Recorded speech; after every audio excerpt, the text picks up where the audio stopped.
puede separarnos de tu amor? ¿Podrá romperlo prueba o aflicción? ¿Podrá acusarnos la condenación contra el perdón que tu sangre nos dio? Y aunque el viaje largo es, yo triunfante cantaré. Nada en la tierra o en las alturas podrá arrancarnos de tu eterno amor, Señor. Nada en la tierra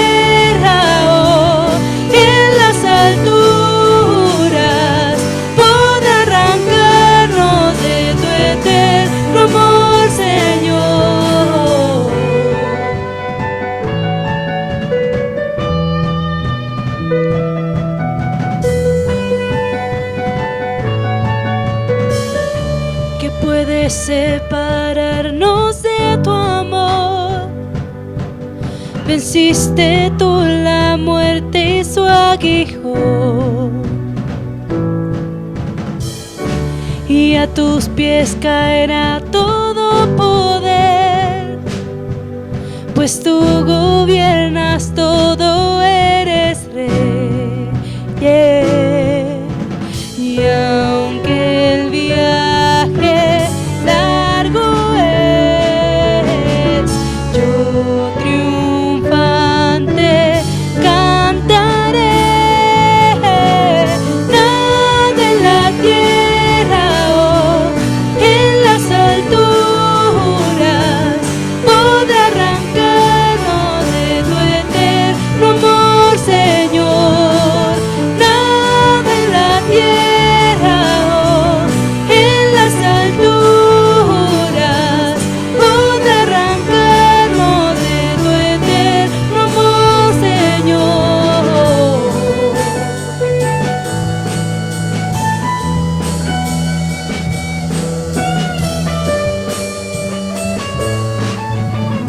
Nada en la tierra o no podrá arrancarnos de tu eterno amor, Señor. Nada en la tierra o no podrá arrancarnos de tu eterno amor, Señor. Nada en la tierra o no podrá arrancarnos de tu eterno amor, Señor. Nada en la tierra o no podrá arrancarnos de tu eterno amor, Señor.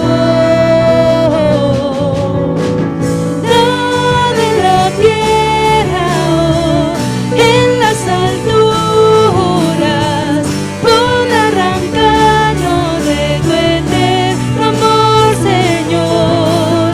Nada en la tierra o en las alturas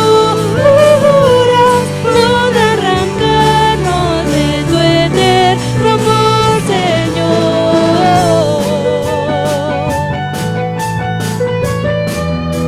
Nada podrá arrancarnos de tu eterno amor.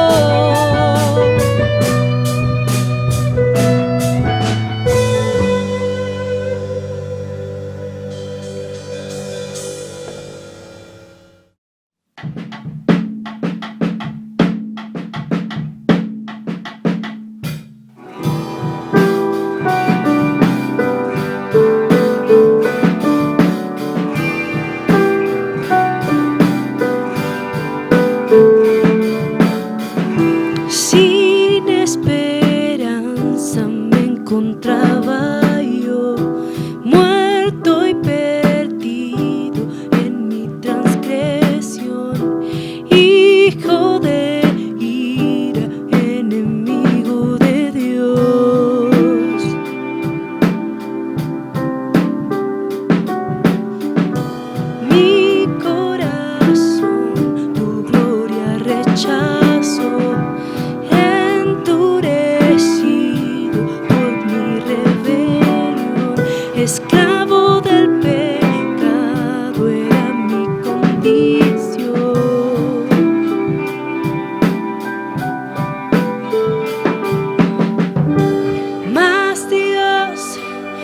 muestra su amor para mí, en que envió a su Hijo a morir en la cruz. Su sangre limpió mi maldad.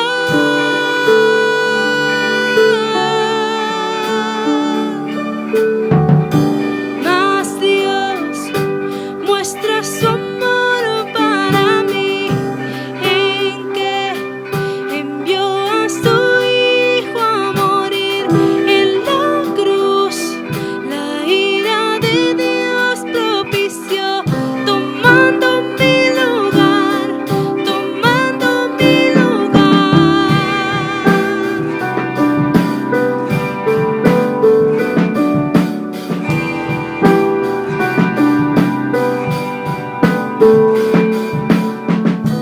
En las tinieblas ciego anduve yo, en mi oscuridad rumbo a la destrucción, lejos de Cristo, separado de Dios.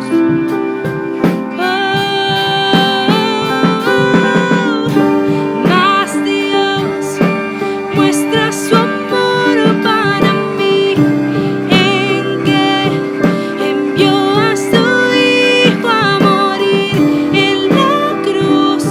Su sangre limpió mi maldad.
creación cante a Él. La majestad y el poder sean al Rey. Póstrense en montes y brame el mar, al tu nombre escuchar. Canto con gozo por tu obra en mí, dándote honor, siempre vivo por ti. No hay nada que se compare a vivir, no hay nada que se compare a vivir, no hay nada que se compare a vivir en ti.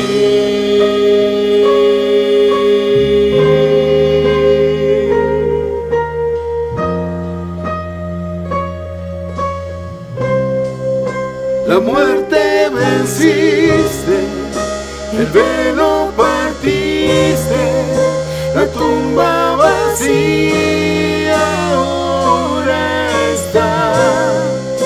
Los cielos declaran, tu gloria proclama, resucitaste en majestad.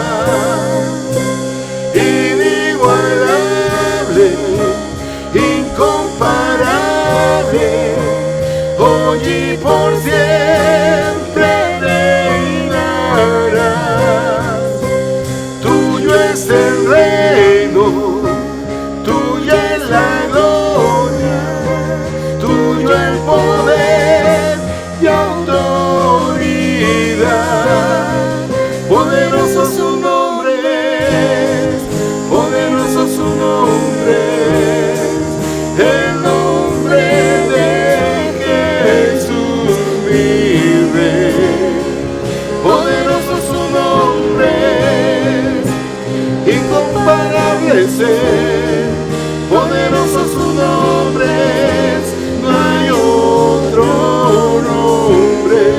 Poderoso su nombre es, no hay otro nombre. Poderoso su nombre es, no hay otro nombre.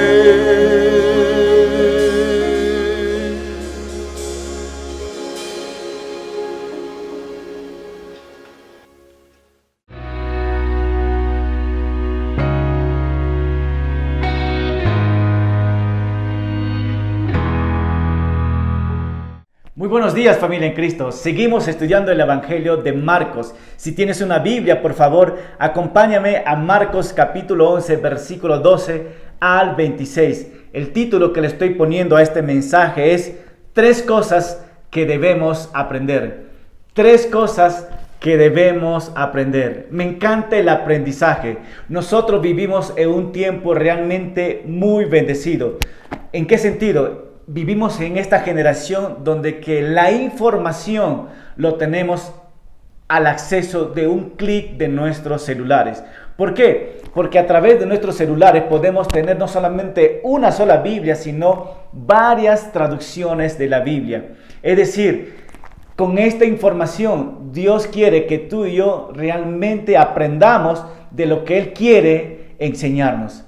Así que hoy el Señor quiere que aprendamos tres cosas basado a Marcos capítulo 11, versículo 12 al 26. Y quiero recalcar algo muy importante. Tú y yo tenemos fe en Jesucristo y eso debe estar muy bien cimentado.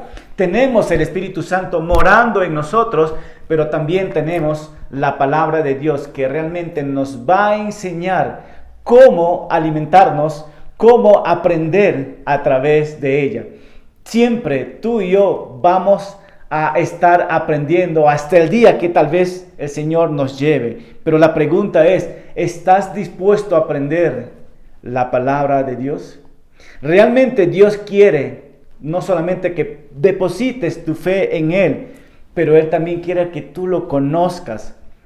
Él también quiere que tú medites en la palabra, pero también Él quiere que tú aprendas. ¿Para qué? para que después tú puedas no solamente conocer, pero también tú puedas compartir a otra persona tu fe. Así que hoy día vamos a ver 3 cosas que debemos aprender. Hoy vamos a ver de la higuera, 2 del perdón y 3 de la casa de Dios. 3 cosas que debemos aprender. Aprender de la higuera. El Señor nos va a mostrar que la higuera tenía hojas, pero no tenía fruto, y nos va a dar una ilustración a nosotros como cristianos. A lo mejor tenemos hojas, pero no tenemos frutos, y el Señor tiene palabras para nosotros. La segunda observación que vamos a estar viendo es ¿qué aprendemos del perdón? Sobre el perdón realmente, ¿no? El perdón realmente es que día a día tú y yo lo vivimos, y el Señor nos dice, si tú no perdonas, yo tampoco te voy a perdonar. Así que vamos a ver muy buenas aplicaciones. Y por último, vamos a estar aprendiendo de la casa de Dios. Nuestro Señor Jesucristo va a entrar a Jerusalén, va a llegar al templo y va a ver en el templo que se está haciendo un mercado dentro del templo, donde que todo se está haciendo negocio. ¿Será que en nuestro tiempo también se está haciendo negocio dentro de las iglesias?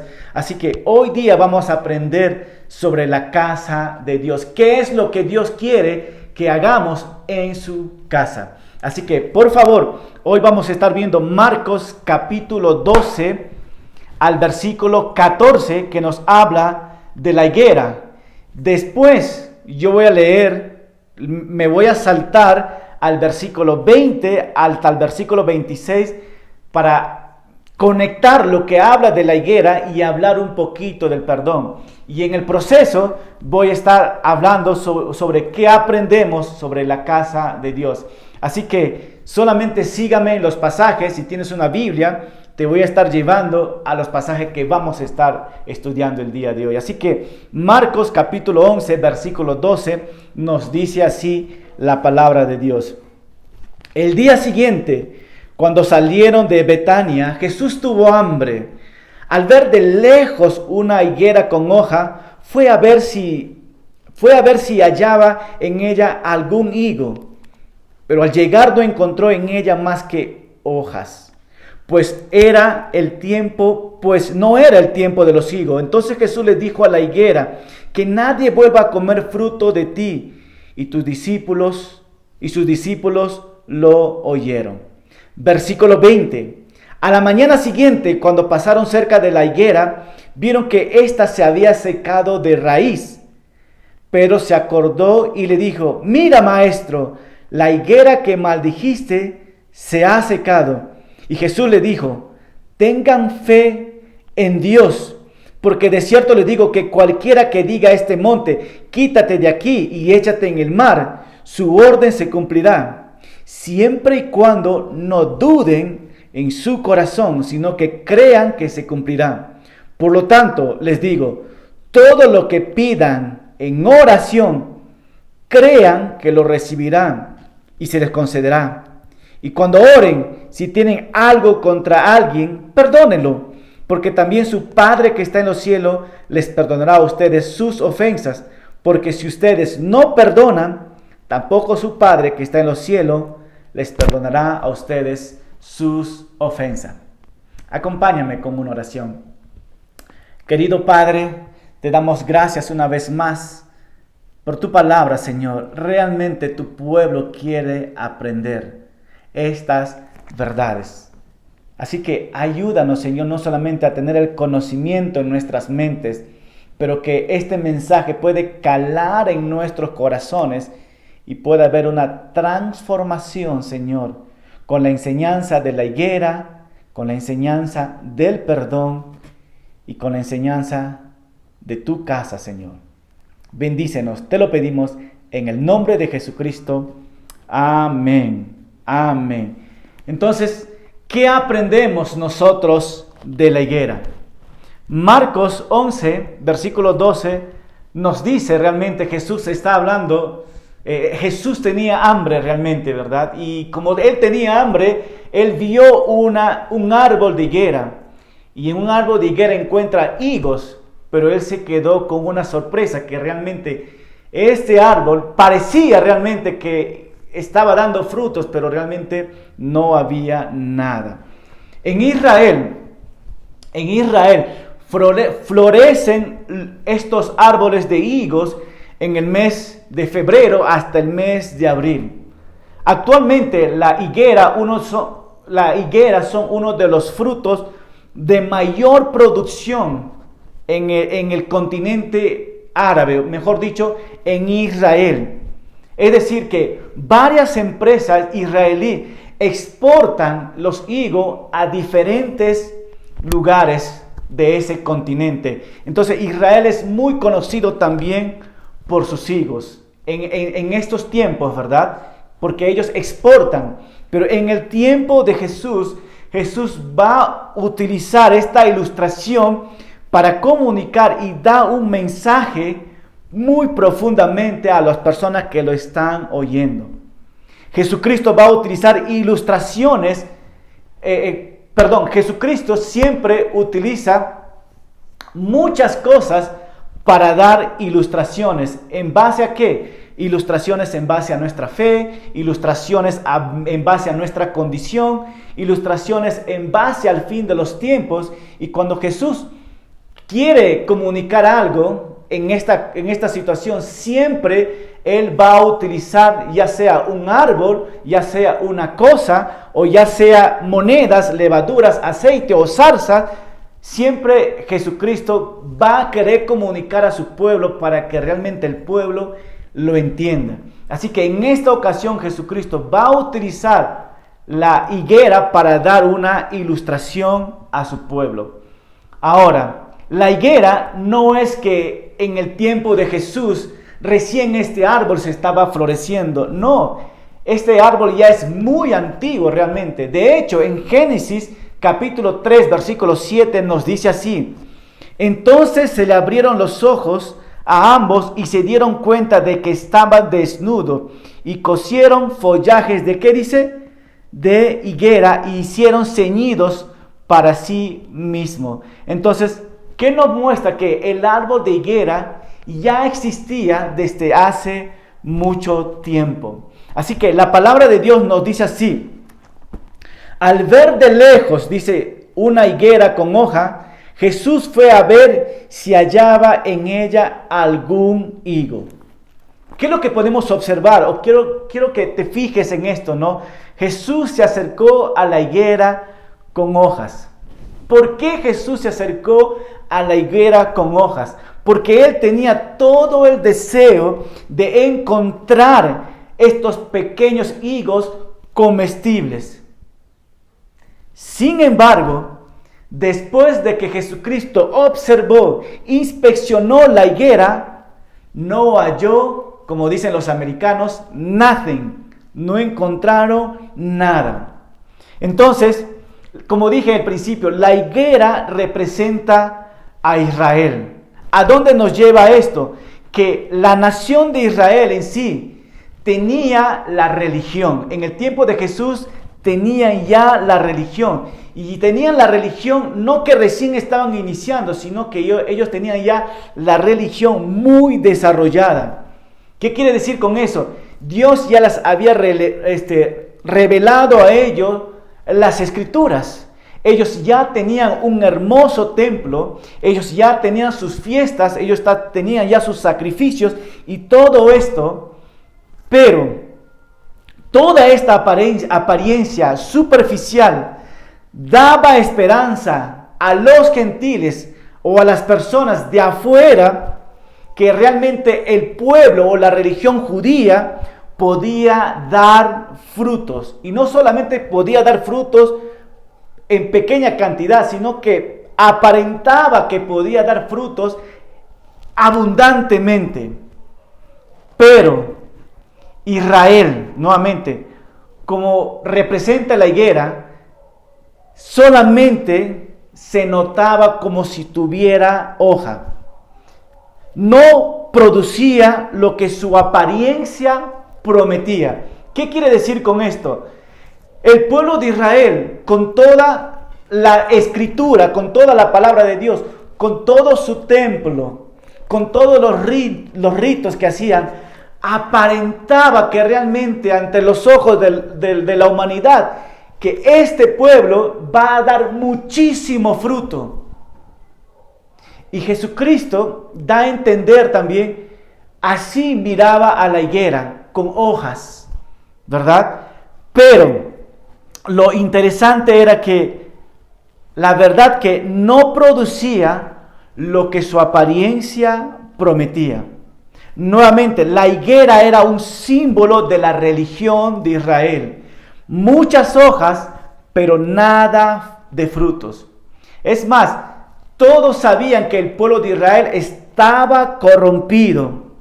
Mucha corrupción, lleno de avaricia y manipulación. Y versículo 14 nos dice así: entonces Jesús le dijo a la higuera que nadie vuelva a comer fruto de ti. Y sus discípulos lo oyeron, así que Jesús maldijo la higuera. ¿Qué quiere decir con esto? ¿O cuál es el problema en esta situación? El problema era que tenía hojas, pero no tenía frutos. Tenía hojas, pero no tenía higos.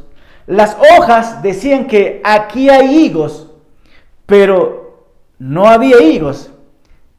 Es más, dentro de este árbol, de esta higuera que Jesús está maldiciendo, alrededor también había muchos árboles, ¿verdad?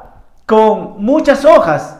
Pero a los demás árboles no les dijo nada, pero sí le dijo a este árbol específicamente que nunca más vas a dar fruto. Es decir, a este árbol fue maldecido porque profesaba tener fruto, pero no lo tenía. Nuevamente, la abundancia de sus hojas hacía pensar que realmente va a dar fruto, pero realmente carecía de ella. Prometía mucho, pero no había nada. Eso es lo que tratamos de sacar en esta ilustración. Entonces, avanzando un poquito más, nos dice, ¿no? A la mañana siguiente, cuando pasaron cerca de la higuera, vieron que ésta se había secado de raíz. ¿Qué quiere decir con esto? Habían pasado 24 horas. Esta higuera llena de hojas se había secado. Ya no servía para nada. Todo esto realmente nos hace pensar seriamente sobre el juicio de Dios, sobre el pueblo de Israel y sobre el mundo. ¿Por qué? Porque Dios, Jesucristo, no vio frutos en este árbol. Hermano, escucha, Dios demanda a su pueblo y quiere que tú y yo demos frutos. Dios demanda y quiere frutos de cada uno de nosotros. Hermano, y esto es una serie de exhortación para cada uno de nosotros. Entonces, aquí viene la pregunta: ¿qué es una vida que da frutos? Si Jesucristo nos está hablando, ¿no?, de dar frutos, pero ¿qué es realmente una vida que da fruto? ¿Quieres saber qué es una vida que da fruto? Pues una vida que da fruto es una vida cambiada, es una vida transformada, es una vida que su vida no está centrado en Él, sino que su vida está centrado en Cristo. Es una vida que realmente está muerto a la carne, pero está vivo en espíritu. Es una vida que solamente quiere complacer a Dios y no a sus propios deseos. Eso es una vida que realmente da frutos. Jesucristo llegó al pueblo de Israel y ¿qué encontró? Hojas, pero no encontró frutos. Es decir, hermano, Cristo puede venir en cualquier momento. En nuestros tiempos, Cristo puede venir en cualquier momento de una manera inesperada que tú no te puedes imaginar. Y lo que Él va a buscar en nuestras vidas es fruto. Él va a buscar en nuestras vidas ¿qué? frutos. Él no se va a conformar con que tengamos en Calvary la Semilla un hermoso templo, o que tengamos un hermoso culto con bellos decoración en la iglesia, o la organización que siempre hacemos nosotros, o tampoco a Jesucristo no la va a impresionar, digamos, la música. De hecho, tú y yo hemos sido bautizados también, ¿verdad? Y celebramos la Santa Cena y practicamos muchas cosas seguramente externas del cristianismo, hacemos evangelismo y todo eso es bueno, pero si no hay frutos en nosotros, todas estas cosas son hojas de árbol. La Biblia nos dice en Mateo 7:16 que por sus frutos los conocerán. Y Gálatas 5:22-23 nos dice, mas el fruto del Espíritu Santo, ¿qué es? Amor, gozo, paz, paciencia, benignidad, bondad, fe, mansedumbre, templanza. Contra tales cosas, dice, no hay ley. Si Jesucristo viniese en nuestros tiempos, Él quiere encontrar frutos en nuestras vidas. Entonces la pregunta para nosotros, hermanos, es, ¿nuestras vidas están dando fruto o solamente estamos dando hojas? Las cosas externas. Las hojas, como dije, ¿no? Es todo lo externo que alguien puede ver de ti. Todas las cosas externas que alguien puede ver de ti. Cuando a mí me gusta preguntar a las personas, ¿cómo están? Y siempre me dicen, estamos bien, estamos bien, estamos bien. Lo que me está mostrando ahí son las hojas. Pero realmente Dios nos da discernimiento y también nosotros podemos notar los frutos. A lo mejor al pastor pueden engañar, pero no a Dios, ¿verdad? Y Dios realmente quiere ver frutos. Frutos, hermanos. ¿Cómo es esto? Como hemos leído Gálatas 5:22, mas el fruto del Espíritu Santo es amor, gozo, paz, paciencia, benignidad, bondad, fe, mansedumbre y templanza. Entonces, los frutos, ¿cuáles son los frutos? Quizás aquí va a haber algunas preguntas. ¿Sabes perdonar? ¿Sabes tener paciencia? ¿Sabes amar a tu prójimo? ¿Tienes fe cuando estás en medio de las pruebas? Dios quiere fruto en nuestros corazones, realmente, ¿verdad? Porque si tú perdonas a tu hermano, es porque lo amas. Si tú tienes paciencia hasta tu prójimo, y tu prójimo también son tus hijos, esos son los frutos que Dios quiere ver. El amar, no solamente a Dios, pero también a tu prójimo, esos son los frutos que Dios quiere ver. La fe que tienes en Él, ese es el fruto que Dios quiere ver. Y cuando Jesucristo vino al pueblo de Israel, no encontró nada, no encontró fruto, encontró hojas solamente. Entonces, hermanos, ¿cuál es la evidencia de que tu vida está produciendo verdaderos frutos? ¿Cuál es la evidencia de que en tu vida estás produciendo verdadero fruto? ¿Alguien puede ver estos frutos en tu vida? ¿Alguien que vive en tu casa, en tu hogar, tus vecinos o en la iglesia, pueden ver realmente que hay frutos en tu vida o solamente te encanta mostrar las hojas, lo externo? Y nosotros estamos acostumbrados siempre a mostrar lo externo. Y esto debería cambiar en nuestras vidas, hermano. Los frutos que nosotros tenemos es para dar a otras personas. Y el Señor quiere esto realmente para su pueblo, ¿verdad? Y entonces, continuando la historia, y nos dice así, Pedro se acordó y le dijo, mira, maestro, la higuera que maldijiste se ha secado. Y Jesús le dijo, tengan fe, ¿en quién? En Dios. Tengan fe en Dios.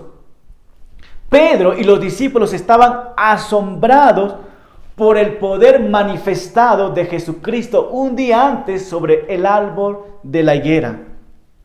Así que Jesús va a aprovechar para enseñarles el poder de la fe en Dios. Mientras que los discípulos están asombrados, Jesús nuevamente les va a direccionar y les va a decir: ustedes tengan fe en Dios. El milagro de la higuera que se secó, ¿no?, fue en base de la fe que Jesús tenía en Dios. Se secó este árbol porque Jesús tuvo fe ¿en quién? En su Padre. Es decir, que Jesús está asegurando a los discípulos que ellos también pueden tener fe si depositan su confianza ¿en quién? En Dios. Y eso es lo que Jesucristo está diciendo. Versículo 23 nos dice: porque de cierto les digo que cualquiera que diga a este monte, quítate de ahí y échate en el mar, su orden se cumplirá, siempre y cuando no dude en su corazón, sino que crea que se cumplirá. Aquí el Señor Jesucristo está hablando una metáfora. Y ahorita vamos a ver que esta metáfora específicamente es una epírbole, que vamos a ver un poquito más, ¿no? El Señor Jesucristo está utilizando de hablarlo a los montes. ¿Para qué? Para que se muevan realmente. Y esto tiene como significado realmente la imposibilidad de la vida cristiana. Es más, el uso de mover las montañas era muy conocido en el tiempo de Jesús. De hecho, los rabinos utilizaban esta frase, ¿no?, de mover las montañas. Y es una epírbole realmente. Es una epírbole. ¿Y qué es una epírbole? Una epírbole es una figura retórica de que consiste en aumentar o disminuir una forma exagerada.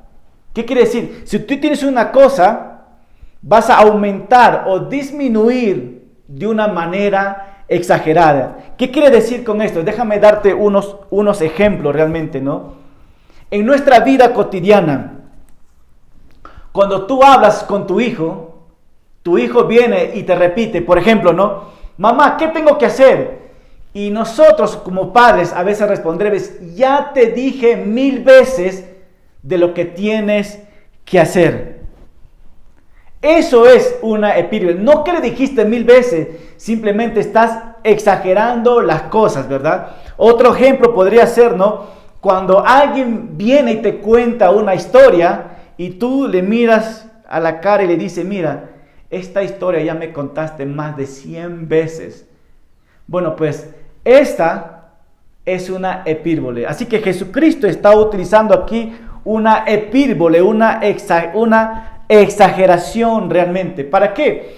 Para traer una lección muy importante a la vida cotidiana. Lo que Jesús realmente está tratando de decir en estos momentos es que si ustedes oran a Dios y ustedes están pasando dificultades en su vida, créame que esas dificultades que se ven como una montaña gigante imposible, pero si ustedes creen y depositan su fe en Dios, todas estas pruebas, todos estos obstáculos y estas adversidades, Dios puede suplirlos. Dios puede controlarlos. Dios puede quitar todas estas cosas para tu beneficio. Eso es lo que Jesús está tratando de decir con esta epírbole de las montañas. Y versículo 24 nos dice: por tanto les digo, ¿no?, todo lo que pidan en oración, crea que lo recibirán y se las concederá a ustedes. ¿Qué es lo que está diciendo Jesús? Que cada persona, o sea, en base a esta epírbole, cada persona conoce su montaña. Si yo te preguntase en este momento, familia en Cristo, ¿cuál es tu montaña? Lo que te estoy diciendo es cuál es el problema gigante que tú tienes. Porque en sí cada uno tenemos nuestra montaña. Pero el Señor Jesús está mostrando que por medio de la fe en Dios y la oración podemos ser vencedores. ¿Sobre qué? Sobre las pruebas, como dije, sobre los obstáculos, sobre las adversidades que llegan a nuestras vidas. Entonces, eso es lo que Jesús está diciendo en base a la oración y en base a la fe. Pero hay otra palabra que se conecta aquí, la duda. ¿Sabes lo que se opone a tu fe, hermano? Es la duda. La duda es lo opuesto a la fe. La duda, es decir, la duda en el lenguaje original es diacrinos, como día, pero crinos. Diacrinos. Y esta palabra duda realmente en el lenguaje original nos dice que es la ausencia de fe, la falta de confianza. ¿Qué quiere decir con esto? Puedo confiar en Dios versus que no puedo confiar en Dios. Nuevamente, ¿sabes lo que se opone a tu fe? Lo que se opone a tu fe, hermano, no es la gente, no es la crítica, ni siquiera el diablo. Es tu propia incredulidad. Tú eres el mayor problema en tu propia vida. ¿Y por qué? Porque no creemos realmente en Dios, porque no ponemos nuestra confianza en Dios. La decisión está en nosotros de decir: Dios, yo deposito mi fe en ti. Hay muchas cosas que tú y yo no podemos hacer, pero hay algo que sí podemos hacer, es depositar nuestra confianza en Dios. ¿Quieres que realmente Dios haga grandes cosas en tu vida? Entonces empieza a creer en Él. Y el Señor nos dice también, sino que crea que se cumplirá, sino que debes de creer que esto se va a cumplir. Hermanos, una pregunta. ¿Qué podrías decirle hoy a Dios para demostrar tu confianza en Él? Hoy mismo, ¿qué puedes decirlo a Dios para demostrar que realmente tú tienes fe en Él? ¿Qué podrías decir a Dios hoy que realmente tú pones tu confianza en Él? ¿Qué cosa puedes decirlo ahora, hoy, a Él? Puedes decirle: Dios, que mi familia está en tus manos. ¿Tú lo crees? Puedes decirle hoy a Dios que tu trabajo está en sus manos. ¿Puedes creer que Dios puede hacer algo en esto? ¿Qué cosa puedes decirlo a Dios? A lo mejor estás luchando en tu hogar, estás luchando con tu matrimonio. Puedes decir: Dios, ¿tú puedes hacer un milagro en mi matrimonio? Dios quiere que deposites tu fe y tu confianza en Él. Y si tú lo haces de eso, Dios va a hacer esta obra. Eso que nos dice las Escrituras, ¿verdad? Pero Jesús va a continuar. Va a conectar ahora lo que Él quiere comunicar a sus discípulos. Así que aquí viene la segunda observación. ¿Qué aprendemos del perdón? El primero era: ¿qué aprendemos de la higuera? El dar frutos, ¿verdad? Y no ser hojas. Pero ahora, ¿qué aprendemos del perdón? Versículo 25. Y cuando oren, si tienen algo contra alguien, perdónenlo, para que también su Padre que está en los cielos les perdone a ustedes sus ofensas. Porque si ustedes no perdonan, tampoco su Padre que está en los cielos les perdonará a ustedes sus ofensas. Es decir, antes de orar a Dios, debemos de hacer todo lo que está en nuestro alcance para poder procurar tener la paz con todos nuestros hermanos, perdonándoles sinceramente de las cosas que nos han ofendido y pidiéndole perdón si nosotros lo hemos ofendido a ellos, pidiéndoles perdón. Y si ellos nos están ofendiendo a nosotros, sea accesible con las manos abiertas a perdonar a tu prójimo.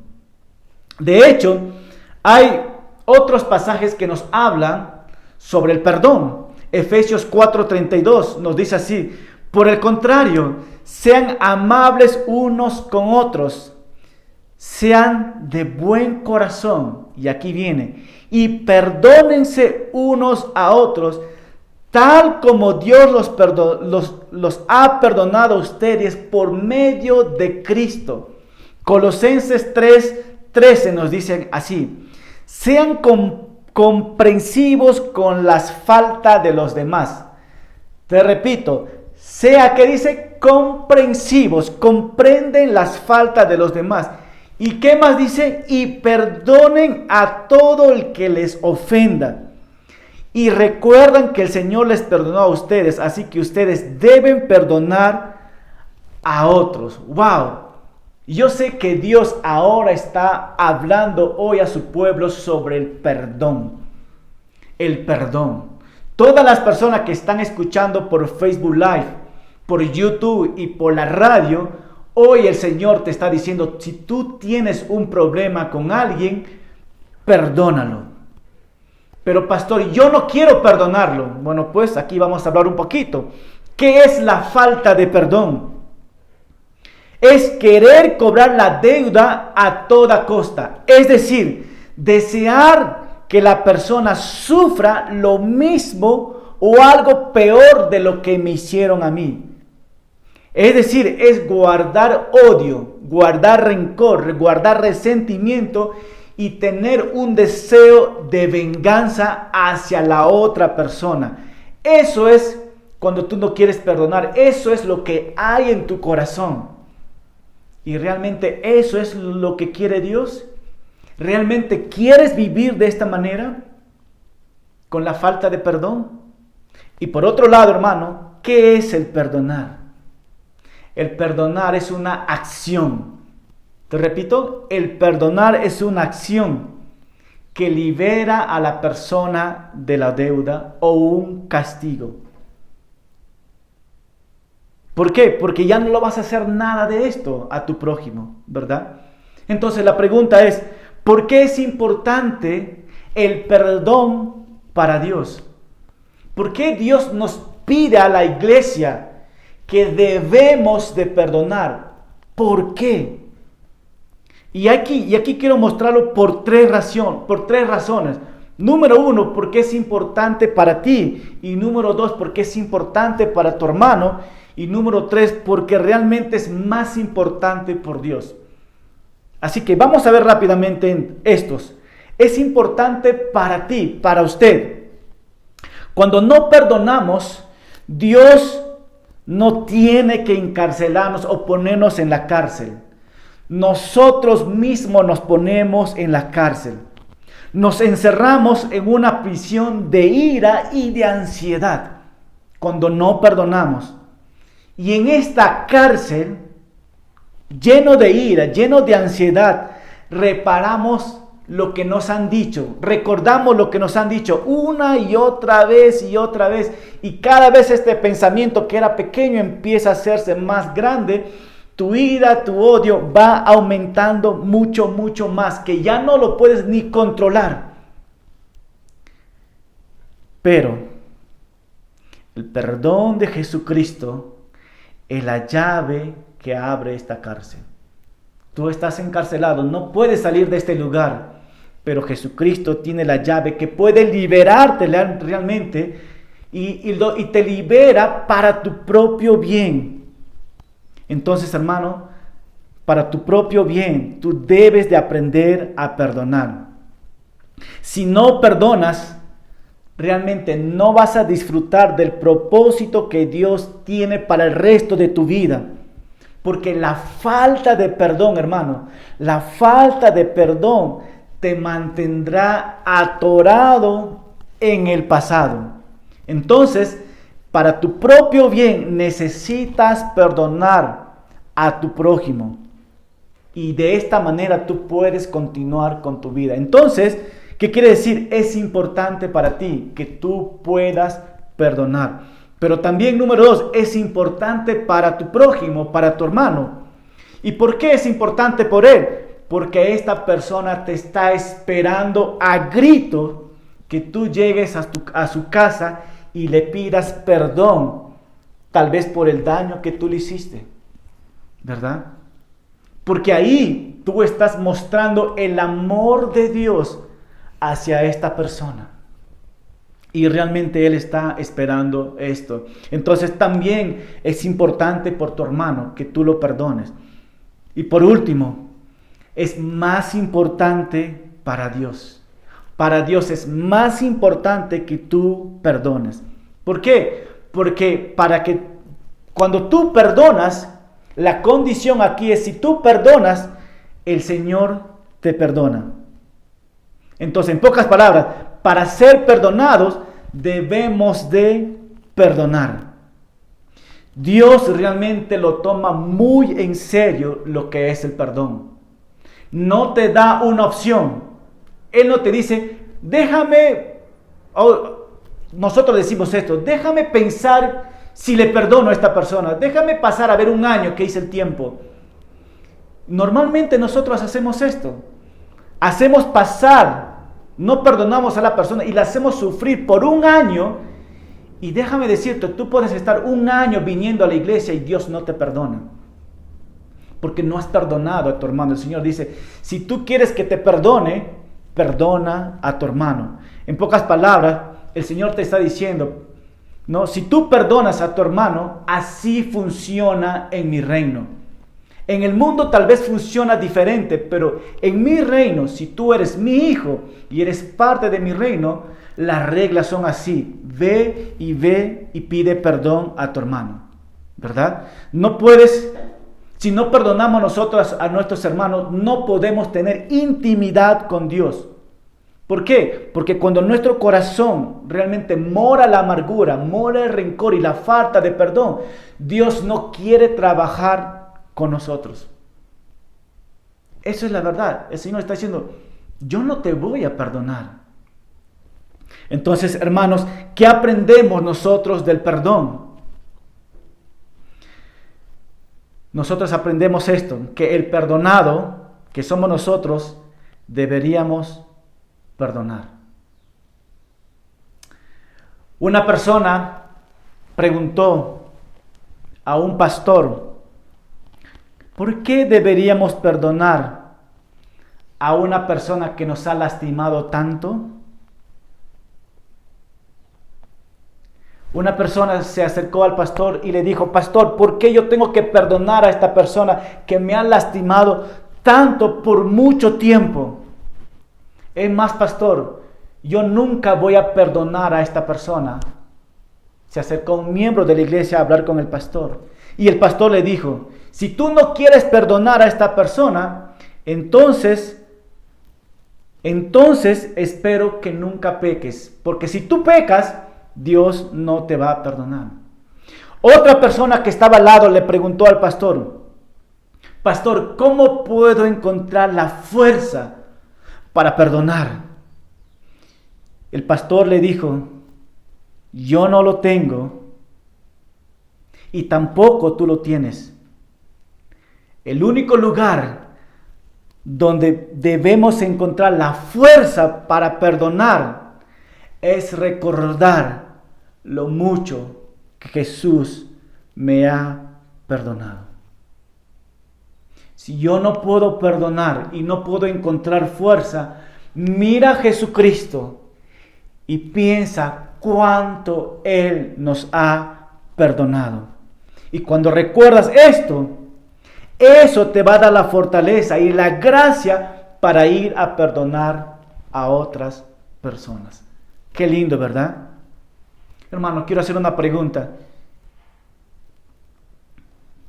En tu vida, ¿hay alguien a quien tú necesitas perdonar?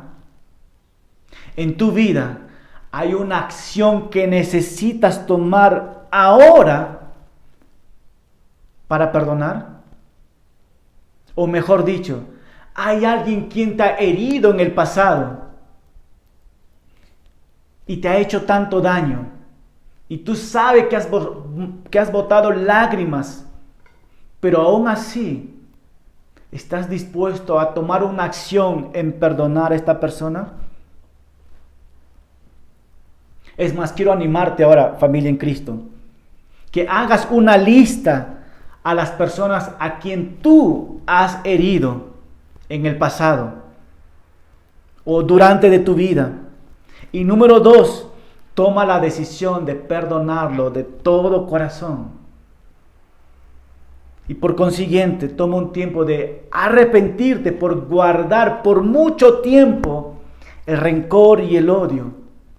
Y arrepentirte porque no quisiste perdonar a esta persona.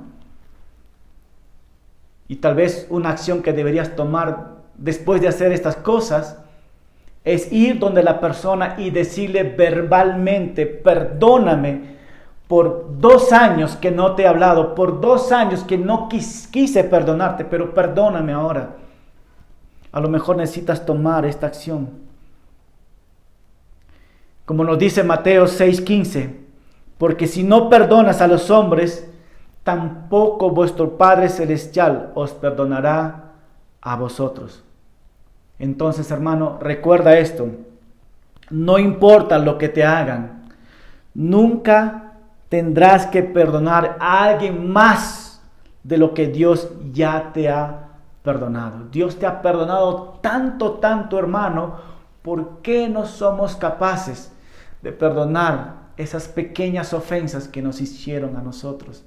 Y yo pienso que como cristianos debemos dar este paso inmediatamente.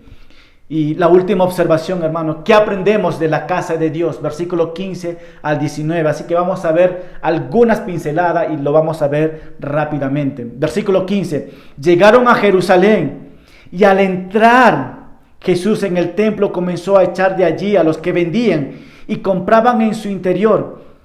Volcó las mesas de los cambistas y las sillas de los que vendían palomas y no permitían que nadie atravesara el templo llevando algún utensilio. Más bien les enseñaba y les decía: ¿acaso no está escrito: mi casa será llamada casa de oración para todas las naciones? Pero ustedes han hecho de ella una cueva de ladrones. Y cuando los escribas y los principales sacerdotes lo oyeron, comenzaron a buscar la manera de matarlo. Y es que le tenían miedo, pues toda la gente estaba admirado de sus enseñanzas. Pero al llegar la noche, Jesús salió de la ciudad. La gente y los fariseos le tenían miedo a Jesús. ¿Por qué? Porque todos se maravillaban de la profundidad de la enseñanza que Jesucristo hacía al pueblo y todo el mundo podía escucharlo. Y cuando lo escuchaban se quedaban admirados de la enseñanza, porque Jesucristo no solamente tenía el conocimiento, pero tenía el corazón para compartir estas verdades. Así que la gente tuvo miedo y los fariseos, saduceos también tuvo miedo de las acciones que Jesús estaba tomando en su templo. El Señor Jesús dijo: mi casa es una bendición, no es un negocio. Y aquí podemos hacer una pregunta, hermano. ¿Por qué Jesús ha hecho todo esto a la gente que estaba vendiendo en este lugar, en el templo de Jerusalén? La historia es importante, hermano, que en el templo de Jerusalén realmente era un lugar muy importante para toda la nación. En el tiempo de Jesús se habían instalado negociantes permitidos por los sacerdotes, por el Sanedrín. Todos ellos permitieron que dentro del templo se hiciesen negocio, se hiciesen business, con el propósito de ganar dinero, utilizando el templo. Es decir, ¿de qué manera ganaban dinero? Que cuando había fiesta o había sacrificio que se hacía, personas venían de todos lugares, de lejos, y algunos traían sus ovejitas, y los sacerdotes los revisaban y decían: tu oveja no está muy sano para dar un sacrificio, así que no vas a poder dar como sacrificio tu oveja. Pero allá hay una persona que está vendiendo ya los corderos seleccionados, así que deberías ir a comprar en este lugar. Ahora, el precio no era el mismo. Vamos a suponer que esta persona compró su corderito a 100 soles, pero en el templo lo estaban vendiendo el doble, a 200 soles. Entonces, lo que estaban haciendo esta persona, estaban haciendo negocio por la necesidad de las personas. Por otro lado, personas de todos lugares llegaban al templo de Jerusalén con su propio dinero de otros países y venían a cambiarlo. Y de una u otra forma también ellos querían poner su ofrenda de este tipo de moneda, pero en el templo ellos tenían que cambiarlo. Y en el cambio lo bajaban el precio, lo devaluaban el precio. Es como que si estuvieras en Venezuela, ¿verdad? Tú puedes salir con una maleta de dinero y llegas a la frontera y te dan $1. Se devaluó todo. Pues de esta manera estaban abusando, haciendo negocio dentro del templo de Dios. Y es por eso que Jesús se frustró con toda esta gente, porque el templo de Dios no era para un negocio, era por un propósito. Hermanos, la pregunta para nosotros, en nuestros tiempos, ¿crees que las iglesias se han convertido en negocio o se han convertido realmente en un centro de oración? En nuestros tiempos, hermanos, las iglesias evangélicas en todo lugar de Latinoamérica ya se está haciendo negocio dentro del templo. ¿En qué sentido es esto, hermano? Tú puedes ver por canal enlace. Sí, si quieres que yo ore por ti, tienes que dar una ofrenda de fe. Llama a este número y nosotros nos vamos a comunicar contigo. Tú llamas a este número, te comunicas con esta persona y ellos te dicen, mira, si tú quieres tener tu milagro, tú tienes que tener fe en Dios y esta fe se define con lo que tú das. ¿Cuánto quieres dar para que sea sano tu hijo? Quiero dar $1,000. No, muy poco. Dame 2,000. Y Dios va a ver tu fe en esto. Mentira. Y eso se da en los canales y también se da en las iglesias frente al púlpito. Por otro lado también, si tú quieres tener una cita pastoral, tú tienes que pagar primeramente, como si estuvieras pagando una cita en un hospital, también pagar tu cita con el pastor. Y estamos hablando de mucho dinero. Y ya está pasando esto en la iglesia. Y dentro de las iglesias también se está haciendo negocio. ¿En qué sentido? Tú puedes ver, aquí tenemos agua de Jerusalén, agua de Israel. Si quieres bendecir tu casa, vale tanto. Tú vas y compras. Aquí es la sal para la saladera, vamos a poner así, entre comillas, ¿verdad? Acá está el pañuelo. N cosas que se han formado para generar dinero por la avaricia del hombre. Y dentro del templo se está haciendo business, se está haciendo negocio. ¿Será eso la razón por la cual se ha formado la iglesia? Si Jesús se molestó en este tiempo, créame que en estos tiempos yo no sé qué Jesucristo haría. Lo que está pasando en la iglesia. Jesucristo dice, mi casa será llamada casa de oración para todas las naciones, pero ustedes han hecho de ella una cueva de ladrones. Escucha, hermano, la iglesia se ha hecho un lugar para estudiar la palabra, un lugar para la oración. En el tiempo de los judíos se ha hecho un mercadeo, pero en nuestros tiempos, desafortunadamente, también se está haciendo un mercadeo. Dios tenía la intención de que el templo de aquel tiempo fuera una casa de oración para todas las naciones, pero nos dice que ellos la habían convertido en cueva de ladrones. ¿Qué es una cueva de ladrones? Que cuando una persona roba las cosas, se va a un lugar y empieza a contar su dinero, lo que la fechoría o la maldad que ha hecho. Pero es interesante que dentro de Jerusalén, del templo, todos los ladrones y los malhechores, incluyendo los religiosos, estaban haciendo esta cueva de ladrones, contando tanto las ganancias mal habidas que habían hecho durante todo el mes, digamos. Qué mal testimonio realmente, ¿verdad? Entonces, ¿qué aplicación podemos ver nosotros ¿Qué aplicación podemos sacar nosotros de todo esto?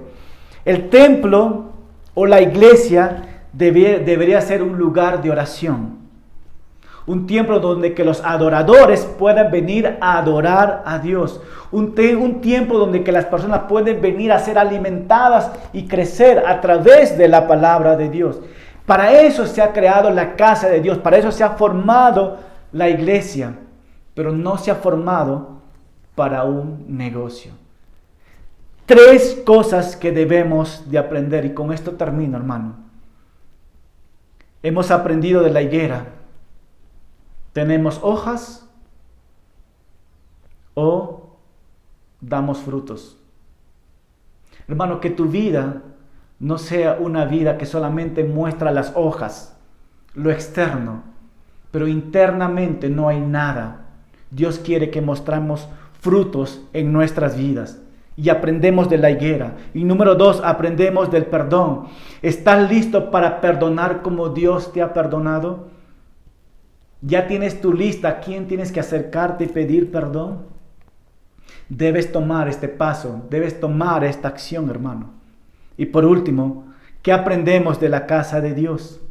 La casa de Dios es la iglesia donde que cada uno nos acercamos a orar y a estudiar su palabra, donde que los adoradores de verdad vienen a este lugar, donde que los discípulos vienen a aprender, donde que glorificamos a Dios. Eso es el lugar, o esa es la casa de Dios. Pero lastimosamente se ha hecho cueva de ladrones. Hermanos, en nuestra iglesia Calvary de la Semilla queremos imitar esto. Queremos tener que este lugar sea un lugar de oración, un lugar donde que los discípulos puedan venir y aprender de la palabra de Dios. Que realmente hoy Dios te haya hablado en estas cosas. En la higuera, en el perdón y en la casa de Dios. Y acuerda también que tu cuerpo también es un templo del Espíritu Santo. Amén. ¿Por qué no me acompañas con una oración? Amado Padre, te damos gracias por esta oportunidad que tú nos das de haber escuchado tu palabra y de aprender realmente de la higuera, Señor. Queremos dar frutos y del perdón. Perdona nuestros pecados, Señor. Y queremos perdonar también nosotros a otras personas que nos han hecho daño. Y enséñanos que tu casa, Señor, sea una casa de oración donde que glorifiquemos tu nombre. Bendícenos, Señor, te lo pedimos en tu santo nombre, Jesucristo. Y todos decimos, amén, amén. Que Dios te bendiga, hermano, y nos vemos el próximo domingo. Chao.